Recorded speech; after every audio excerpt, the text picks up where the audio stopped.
Fast track and you do 3 digit by 3 digit multiplication की simple and easy trick. Video skip చేయకుండా చూడండి, last అర్థం చేసుకోండి, practice చేయండి. జనరల్ గా ఆన్సర్ పాస్ అవ్వలేదు. So start multiplication. జనరల్ గా మల్టిప్లికేషన్ ఎలా స్టార్ట్ చేస్తాం అలాగే స్టార్ట్ చేయండి. మనం 7 టేబుల్స్ స్టార్ట్ చేస్తాం. 7 టేబుల్స్ స్టార్ట్ చేయండి. First 7 4 the 28. Next one 7 tables 28. 7 8 after 4 8. 7 8 56. 8. So here main logic is left to right.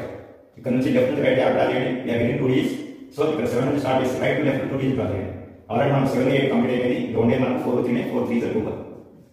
Carry number 2 50 60 66 68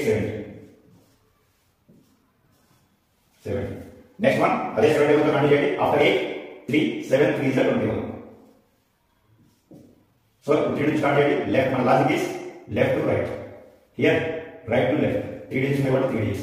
already 7 3 రాసాక 21. ఇంకా ఉండేది 3 8 3 8 24. సేమ్ ఆటోమేటిక్ చేయండి. 8 4 30. Carry number 7 30 50 70 77 79 80 84. సో 7 టేబుల్ తో 4 multiplication 8 multiplication 3 multiplication. So 7 table multiplication మొత్తం complete అయ్యింది. ఇప్పుడు 7 అవసరం లేదు మనకి. సో ఇక్కడ 7 రిమూవ్ చేయండి, ఇక్కడ రిమూవ్ అయ్యింది కాబట్టి ఇక్కడ 4 కూడా రిమూవ్ చేసేది. నెక్స్ట్ మనకి 2 digit నెంబర్స్ ఉంది, అంటే 2 digit మల్టిప్లికేషన్. సేమ్ వన్ ఇక్కడ మనకి లెఫ్ట్ టు రైట్ 2 digits ఉంది, ఇది రైట్ టు లెఫ్ట్ తీసుకున్నాం. సో డాట్ ఇక్కడ 3 ఉంది, డాట్ 3 ఉంది. So 3 3 is 9. 3 3 కంప్లీట్ అయ్యింది. ఇంకా మనకి 8 8 8 64. Carry number 8 64 72 81.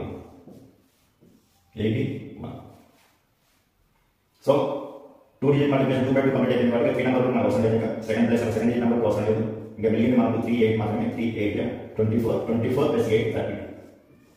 This is the answer. So